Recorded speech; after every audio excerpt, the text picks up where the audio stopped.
Ladies and gentlemen, we're going to learn about valence electrons today, and how the periodic table is your best friend to determine the number of valence electrons in an atom.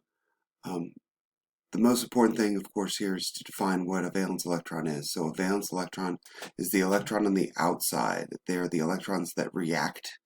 They are the electrons that cause chemistry to happen. And so it's really important to be able to identify how many valence electrons an atom has from its position on the periodic table. I'm going to show you how to do that, and it's super easy. Okay, and then we're going to go into a little bit more of an in-depth explanation as to what that is. So here's your periodic table. The first column of your periodic table, these guys all have one valence electron. They have one valence electron. They're in the first column on your periodic table. There's the second column on your periodic table. They have two valence electrons. So if you look at the column number up at the top, I can't go up there or else it goes away, right? But let's do this. Here we go. So 1A, right?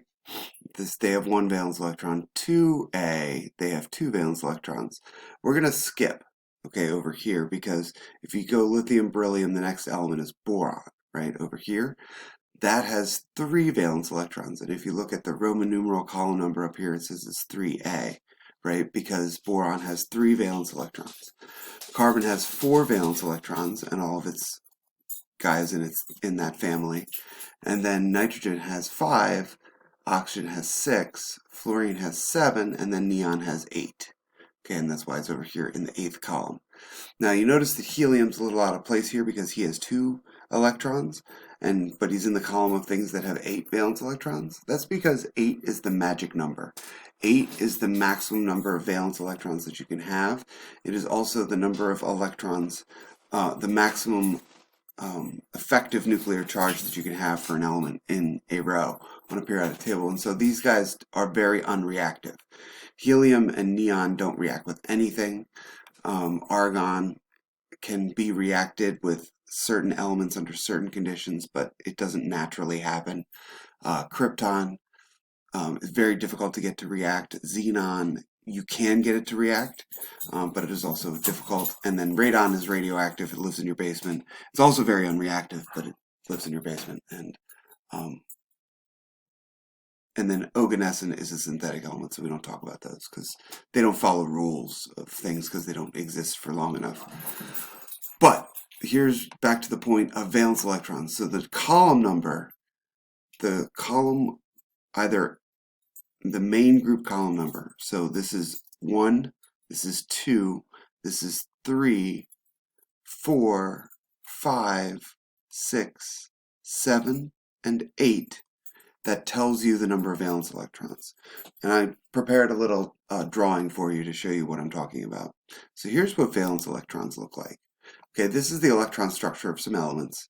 We have lithium right here. Lithium has 3 electrons. If you look back on your periodic table, right, lithium has 3 electrons because it has 3 protons. And so the neutral atom of lithium will have 3.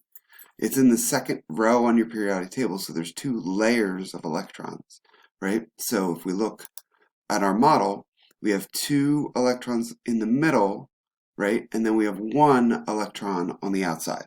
That's what lithium looks like. Beryllium looks like this. He has 4. He's right next to lithium on the periodic table. Beryllium has 4 electrons. There's 2 in the middle, and then 2 on the outside. And then if you look at boron, the next one over, he has 5 electrons total, 2 in the middle, and then 3 on the outside, right? Because if you look back here, beryllium is 4, boron has 5, right? So if you're counting their valence electrons, the valence electrons, remember, are the electrons on the outside. Let me type that in here for you so you have a definition.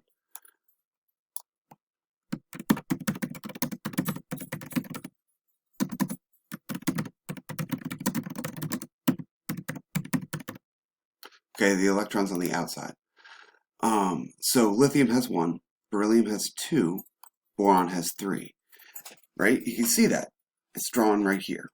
And if you go back to your periodic table, remember I said that lithium's column has 1 valence electron, beryllium's column has 2 valence electrons, and boron's column has 3 valence electrons.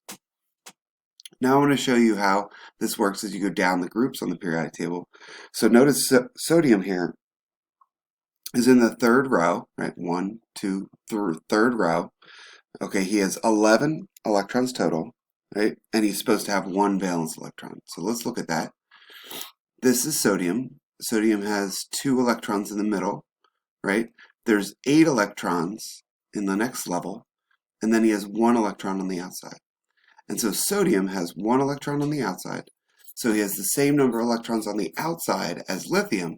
So he has the same number of valence electrons as lithium.